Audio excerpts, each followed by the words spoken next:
you think about this football team and this program right now and fixing things, it is evident to me that there needs to be a coaching staff overhaul. Like you got to make changes after the season. Well, we haven't seen Chris Kleiman make the most overwhelming hires during his tenure, right? From outside and like he is typically promoted from within. His best hire was making Colin Klein his offensive coordinator. Exactly. And that was a shoo-in. I mean, that was a given. And his outside hires, okay, the wide receiver room, Matthew Middleton comes in. Now, we've been through several wide receiver coaches. Jason Ray was probably the worst hire that Chris Kleiman made. And he was obviously, coming in on the staff when he got here in 2019.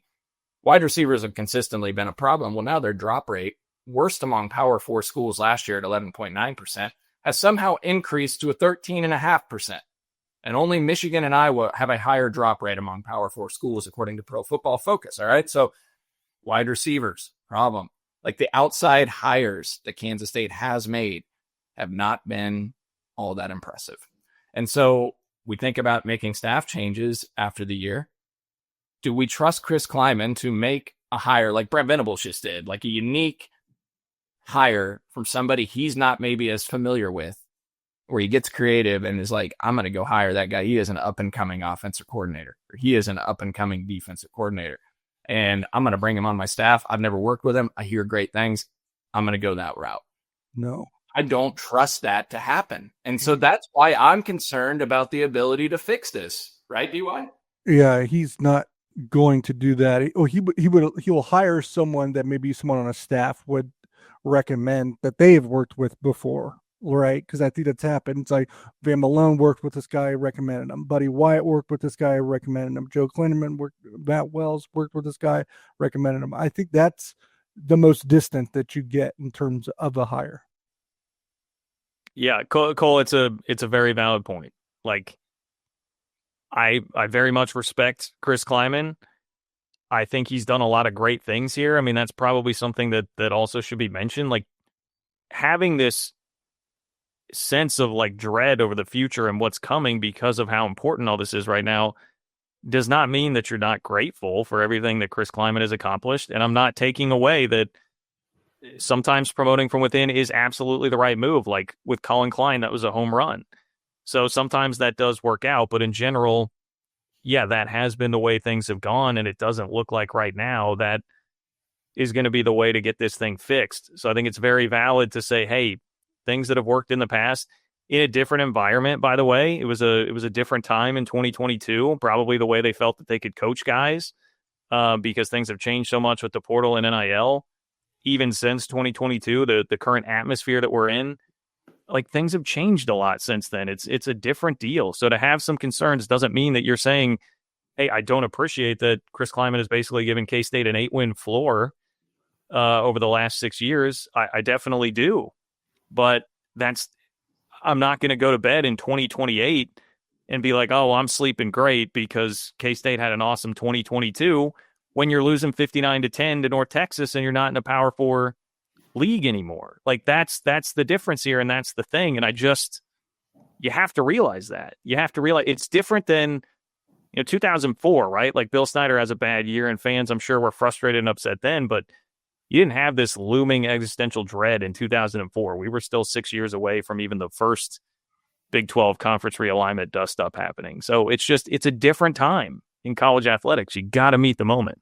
I think as you look at the trajectory of this coaching staff, guys, over the last 2 years, look at what they lost. And I mean, Colin Klein, Connor Riley, like those were two pillars of this program. I mean, the best offensive line coach, one of the better offensive line coaches in the country, a really good offensive coordinator in Colin Klein, and then Trumaine Carroll, who was one of Chris Kleiman's best hires that he's made, the strength and conditioning coach.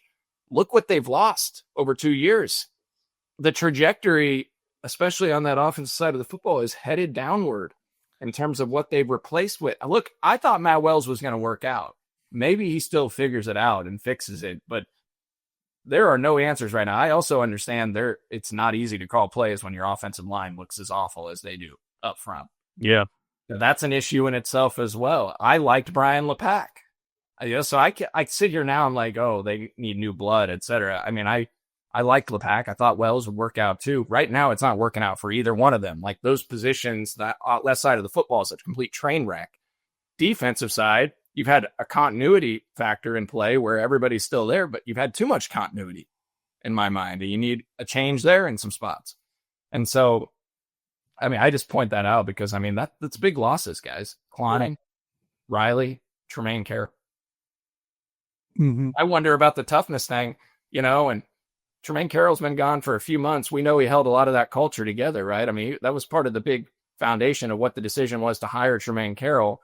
And now we're hearing about injuries and being tired and fatigued and, the culture is kind of eroding. Well, Tremaine Carroll was a pretty big part of that culture. And so now I wonder about the impact his departure has had.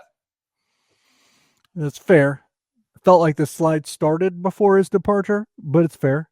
That's true too. And I mean, look, at the end of last season, the slide started with Connor Riley, and they had games where they couldn't run the ball at all, right? Which was infuriating, but still hard to argue. Set the school record for yards per carry, and we're top 5 in the country in it. Yeah. And I'll go to John's point here and a little bit with meeting the moment of what could be an existential crisis. So, when the next break comes, are you prepared for that time? And struggling now is not an ideal way to get to that moment. This is nothing to do with Chris Kleiman and Gene Taylor as people. We all, 3 of us, even the fan base loves those guys, and they've been absolutely terrific at the job for the most part. Absolutely terrific. Better for Kansas State that those 2 were here. But in the past 12 to 18 months, and you guys can correct me if I'm wrong, before the last 12 to 18 months, it felt like, despite the sport moving and at the athletics moving quite a bit at a rapid pace towards maybe something they didn't like, they were adapting and said whatever. They were moving with it and not really being stubborn or, pissed off about it. They were just doing whatever it needed to be done to be successful. But once it got to that 12 to 18 months ago time frame, it seems like their disdain for where the sport in college athletics is going has limited maybe their willingness to adapt as much. You just can't. I don't know. I don't know what's in their minds. I would echo everything you said. You got to move with it. And it just felt like, 12 months ago, it started with the roster cuts, right? You had to go down to 105, and all you hear is about what they hate about how it's moving. Before, it was like, we got to adapt. We got to move with it if we want to keep winning. And now it's like, this is stupid. And now they're not moving with it as much. Well, I would echo your thoughts that they've both been excellent hires. They both worked out great. We had a lot of reservation about Chris Kleiman at first, and he definitely proved us wrong. That hire's been fantastic to bridge the gap between Bill Snyder to where things are at now. And Gene Taylor obviously is the one that hired him. I think he's done a lot of great things. Obviously, we love him as a guy. Look at all the buildings that are up now. Yeah, I would just say, and I don't know what's in their heads, but I think a part of this is that fans look at it and say, hey, we kind of have the perception that you guys are both toward the end of your careers. And is there that same fire burning and understanding the urgency needed for the next 50 years of K-State athletics and things that the fans are going to be around for? They're not going to have those jobs forever, but K-State fans are going to be K-State fans forever. So this is the next 50 years of not just enjoying the sport, but like I said, the traditions on Saturday of coming back and tailgating with your group and seeing everybody there. Are people going to want to come if it's 59-10, not in a Power 4 conference, and you're losing to North Texas by 49 points? These are the things that matter to people for the next 50 years, and that's why right now has to be executed really well. And I think I would not, now there's a tactful way to express this, but I would not begrudge fans for being like, well, if we have 2 guys that are here on the tail end of their careers, how much fire is burning, and what's the urgency and willingness to adapt to this to make sure that the right things happen here. And part of the reason I say this too is because I don't know all the major donors out there at all, but I know that this fan base in general, K-State fans, we're more of a conservative style with all this stuff, right? Not to make rash decisions. And a lot of times that that works out, and that is very helpful. But I do again want to just stress these circumstances are different than what it was 20 years ago, and that's a part of the reason that I speak out the way I'm doing right now. Like, people need to understand this. People need to understand how different it is right now, and the way that you got to move. And you need to, again, I will emphasize for like the 100th time, you need to look no further than the way Kansas is moving right now. And you can scoff at it, and you can, I know we all had our jokes about the stadium and stuff. Guess what? They got it done, and then they got $300 million to finish that, and they're going to be kicking your butt when it comes to NIL funding because of that gift that they got. And if you're not getting a gift, then you need to make moves like West Virginia, who's been struggling lately, but now may have found themselves a football coach, and they're getting a subsidy from the university to help things out. I just don't think the answer is to keep going to donors and tapping them over and over again, especially if the product on the field remains the same. You've got to get creative, find ways to do this, man. Everybody else lots of other people, including your biggest rival, understand exactly what needs to be done right now. And I don't feel like that's happening here.